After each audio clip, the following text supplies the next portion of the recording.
Last में आप बोलोगे यार मैंने भी लक्ष्य बैच में पढ़ा था, सवाल नहीं बने एग्जाम में। क्यों नहीं बने? सर नहीं बनाए थे, डीपीपी नहीं सॉल्व की थी। कहां लैग कर गए? रिवीजन में लैग कर गए भाई साहब। हम एक चीज को एक बार पढ़ते थे और अपने आप को सुपर जीनियस समझ के उस चीज को छोड़ देते। मैंने उस दिन भी आपको इस बीच पे एक लंबा लेक्चर दिया था, बहुत टाइम वेस्ट हो रहा है, टाइम नहीं वेस्ट करना है, बस आपको बार बार मैं एक ही चीज रिमाइंड करा रहा हूं कि रिवाइजिंग, अपने दिन का एक टाइम बना लो जिस टाइम आपको प्रीवियस चीजों को रिवाइज करना है, be physics, be chemistry, be biology, be math, be English, any subject that you are studying.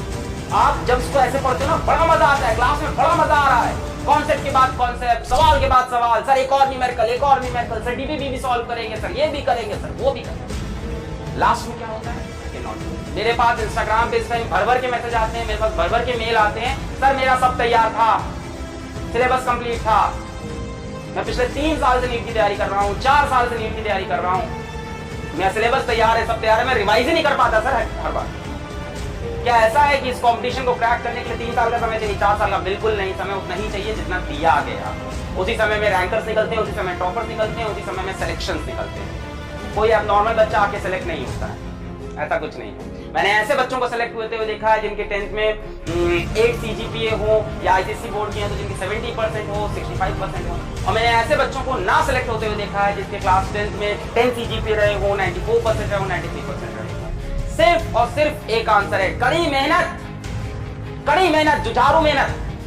जब तुम्हें इस बात का फर्क ना पड़े तुम कैसे कपड़े पहन रहे हो, तुम कैसे दिखाई पड़ रहे हो, जब तुम्हें इस बात का फर्क नहीं पड़े कि चाय ठंडी है या गर्म जो हम पी रहे हैं, तब तुम कड़ी मेहनत कर रहे हो। तुम्हारी जिंदगी में जितनी भी फरमाइशें हैं, जितनी भी ख्वाहिशें हैं, सब उड़ गई हैं, सब ओझल हो गई हैं।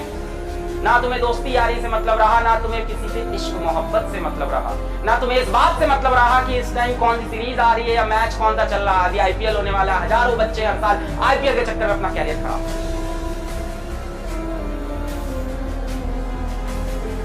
इनर पीस चाहिए तुम्हें अपने अंदर, इनर पीस। तुम्हें कुछ नहीं करना है, तुम्हें सिर्फ स्टिलनेस ऑफ माइंड चाहिए। क्या चाहिए? Stillness of mind.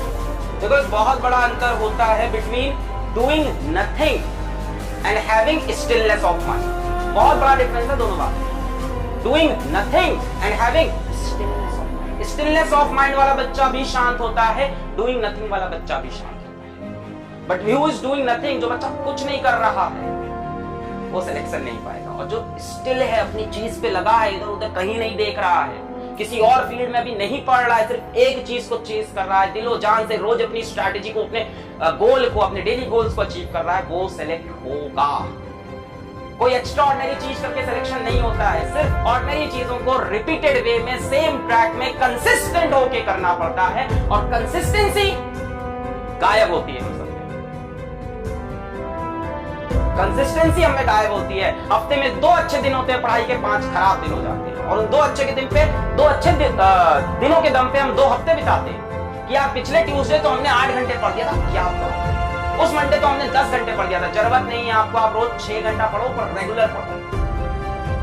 कंसिस्टेंसी बहुत टफ चीज है, आई एग्री। क्या चाहिए होता है पता है उसके लिए? Stillness of.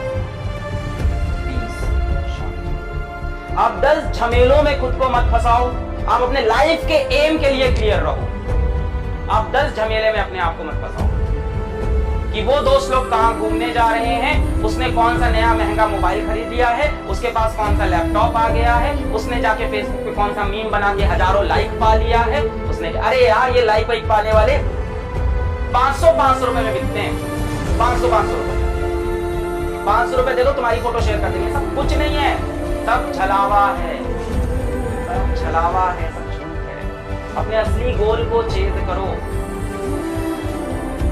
मैंने तुमसे कई बार बोला है, जितने ज्यादा तुम सक्सेसफुल होना चाहोगे, जितनी तुम्हारी बड़ी डेस्टिनेशन होगी, जितना तुम्हारा बड़ा गोल होगा, उतना तुम्हारा पतला रास्ता होगा। The more successful you want to be, the narrower the path is। वो बहुत पतला रास्ता होता है, पतली सी गली, उसी में से चलना पड़ता है। ऐसे भी नहीं कर सकते, ऐसे भी नहीं कर सकते, पीछे पलट के भी नहीं देख सकते, हाथ भी नहीं उठा सकते, ऐसे छुप के निकलना पड़ता है। एक नैरो पाथ है, एक सेट ऑफ रूल्स है जिसको फॉलो करना पड़ेगा। So be very very revision is must. बाकी सब तो हम लोग दे रहे हैं। आई होप आप अच्छी जगह पे केमिस्ट्री, बायोलॉजी या केमिस्ट्री, मैथ भी पढ़ रहे होंगे। भाई टीचर का योगदान तुम्हारे सिलेक्शन में कितना होता है? मेरे ख्याल से 10% से ज्यादा नहीं होता, 20%। इससे ज्यादा तो मैं मान ही नहीं सकता हूँ। 80% योगदान आपका।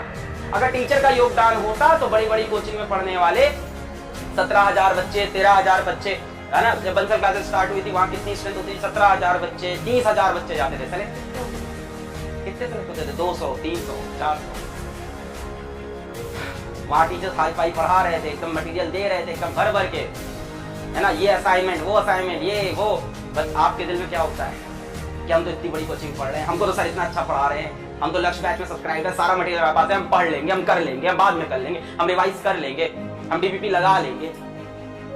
आप इसमें रह जाते। So be very very very consistent. जितना तुम ऊपर जाना चाहते हो लाइफ में उतना तुम्हें खुद को घिसना पड़ेगा। बिना घिसे टूटे फूटे ऊपर नहीं पहुंच पाओगे सिंगल पीस में।